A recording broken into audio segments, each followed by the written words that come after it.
यदा मृदे कौरव संजयाना वीरे स्वथो वीर गतिं गतेषु ब्रकोदरा विद्ध कदा विमर्श भगनोरुदंडे धृतराष्ट्रपुत्रे। यदा मृदे कौरव संजयाना, जिस समय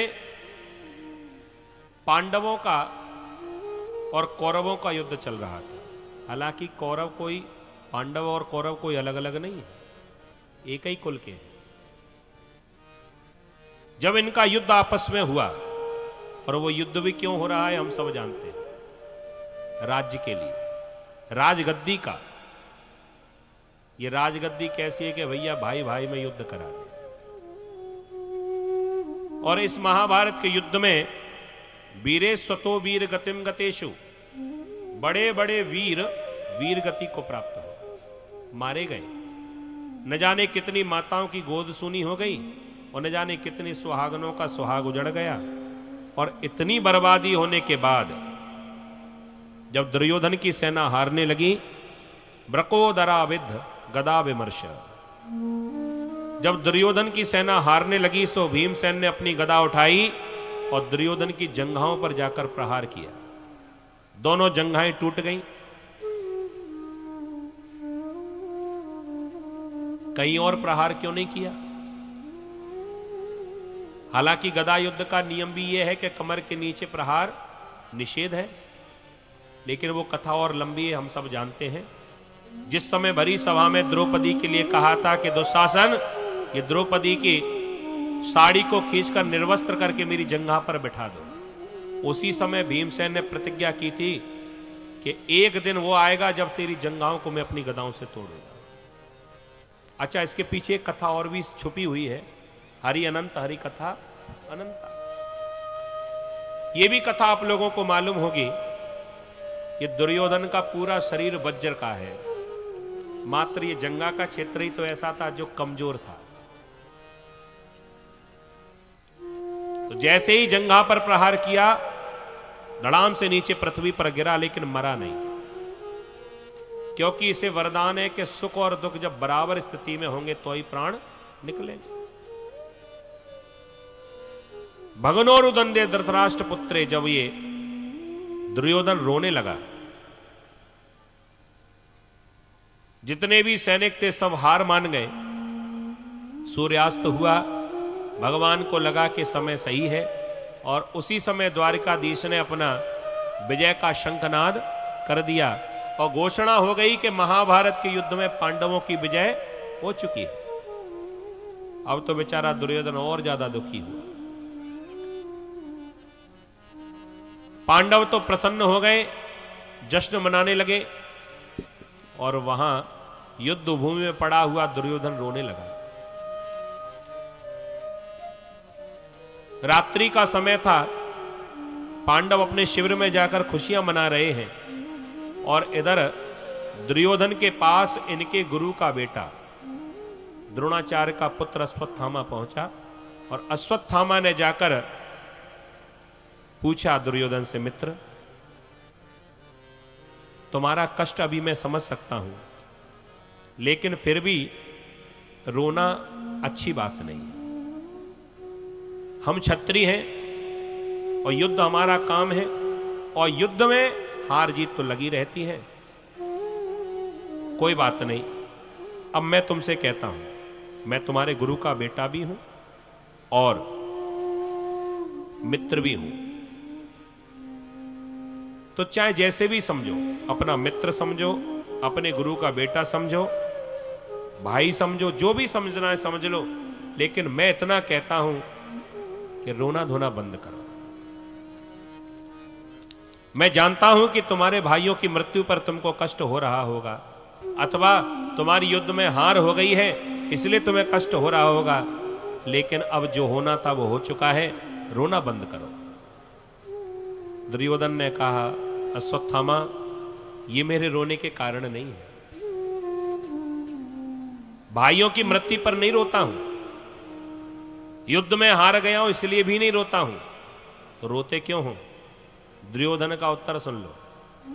दुर्योधन कह रहा है कि मुझे दुख इस बात का है, हम 100 भाई और वो मात्र 5 ही भाई। परेशानी इस बात की है कि 100 में से एक बचा नहीं और उन 5 में से एक भी मरा नहीं।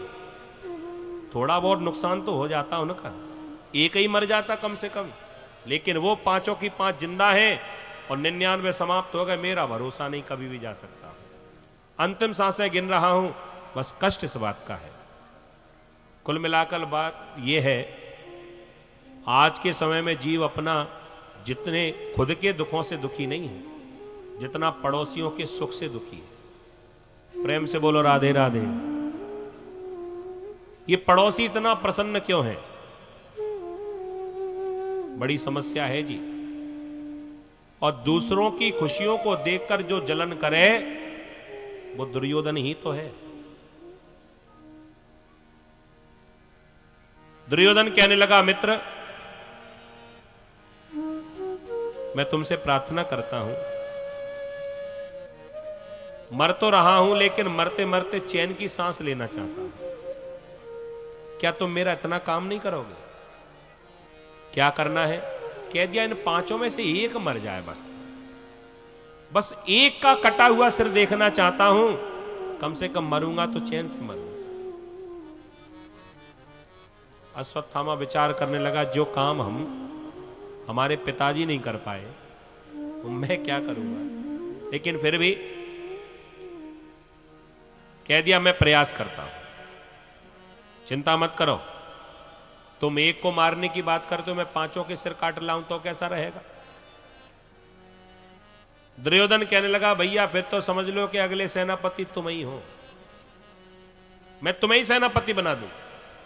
पद की लालसा में इतना अंधा हो गया, मन में सोच रहा था कि युद्ध करके तो किसी का सिर नहीं काट सकता, लेकिन रात में जब ये सो जाएंगे तो सोते हुए इनके ऊपर हमला कर दूंगा और इनका सिर काट लाऊंगा। रात का इंतजार करने लगा, और गहरी आधी रात हो जाएगी तब जाऊंगा। उधर पांडव खुशियां मना रहे थे। द्वारकाधीश को अंदेशा हुआ कि अभी दुर्योधन मरा तो नहीं। हालांकि पांडवों की विजय हो गई है, लेकिन जब तक शत्रु मरा ना हो तब तक अपनी जीत पूरी नहीं मानना चाहिए।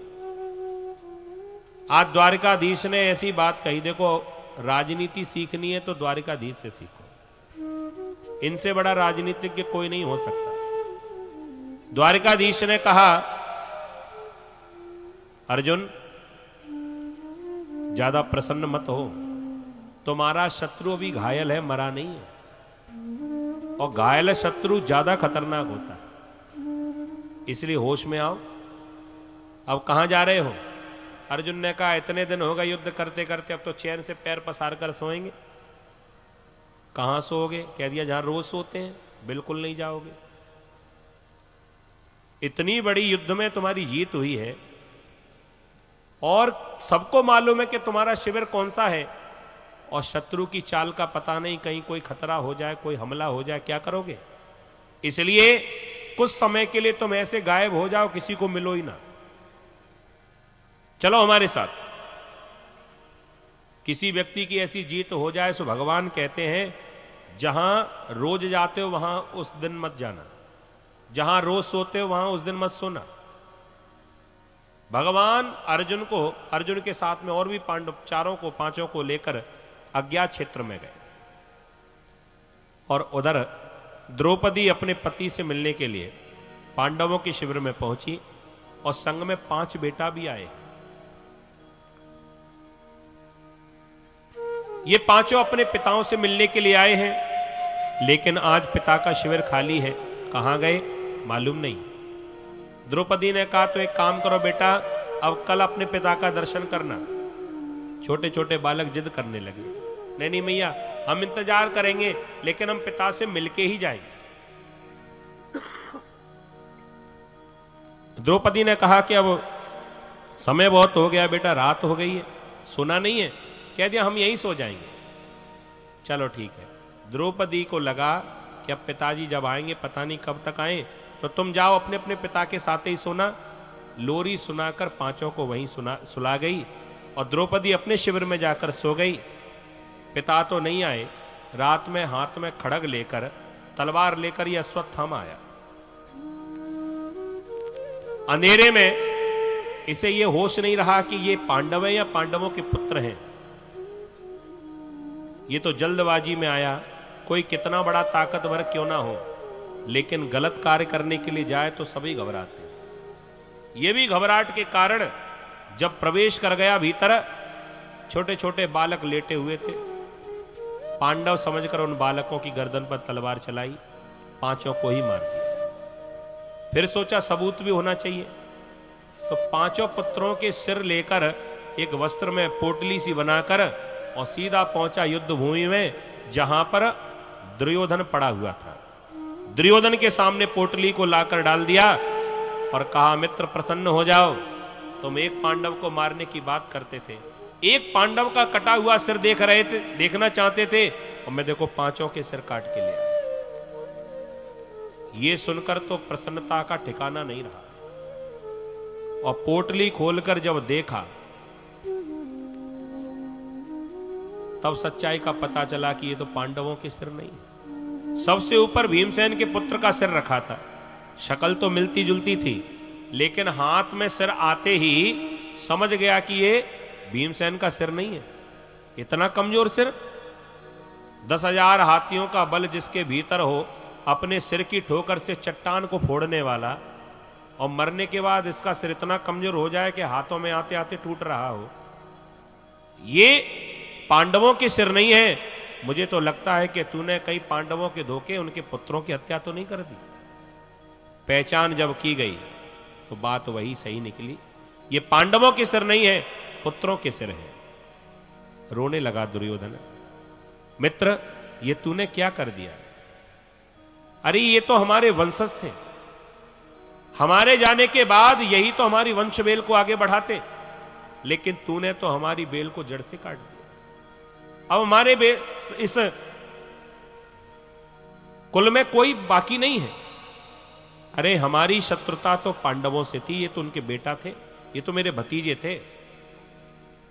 जब भी कहीं रास्ते में मिल जाते, मार्ग में मिल जाते, तो काका जी कहकर प्रणाम करते थे मुझे। अरे छोटे छोटे बालकों की हत्या तूने कर दी, दुष्ट, तेरे जैसा कोई नहीं होना चाहिए। सुख और दुख जब बराबर स्थिति में होंगे तभी प्राण निकलेंगे, यही वरदान था, और आज वही स्थिति हो गई इसकी। जब प्राण निकले दुर्योधन के, अश्वत्थामा घबराया कि अब मैं क्या करूं। महल में जाकर छुप गया, पांडव मुझे नहीं छोड़ेंगे।